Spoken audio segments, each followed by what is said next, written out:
Opportunities அவைலபிளாக இருக்குது, பார்த்துருக்கீங்க. அதுக்கும் நம்ம நேர்வழி கற்றுக்கிறதுக்கு என்ன வித்தியாசம் இருக்குது? இதுவும் சார் ரியல் ப்ராக்டிக்கல்.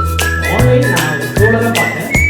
ஆனால் ரியலாக வந்து நம்ம வந்து டீச் பண்ணி நம்ம பக்கத்தில் உட்காந்து நம்ம சொல்லி கொடுக்கும்போது ரொம்ப ஈஸியாக அப்சர்வ் ஆகிடுச்சு. அதுவும் இல்லாமல் வித்தின் ஷார்ட் பீரியடில் இது ரொம்ப எளிமையாக கிடச்சிது. அது நான் வந்து தமிழ்நாட்டில் எனக்கு நல்ல பெனிஃபிட்டாக கிடைச்சிது. Thank you so much. தேங்க்யூ. மிக்க நன்றி சார். பர்சனலாக உங்களுக்கு போனால் ஒரு நல்ல ஒரு மென்டாலிட்டி நான் கற்றுக்கிட்டது ரொம்ப பெரிய விஷயம். அதில் எனக்கு ஒரு நல்ல ஒரு பார்ட்னர்ஷிப் ட்ராவல் சார். சரி சார். தேங்க்ஸ் டு நான் உங்களை மீட் பண்ணுறது. உங்களுமே நிறையா கற்றுக்கீங்க. நீங்கள் நிறையா உங்களோட ரெசிபிஸ் என்கிட்ட ஷேர் பண்ணீங்க.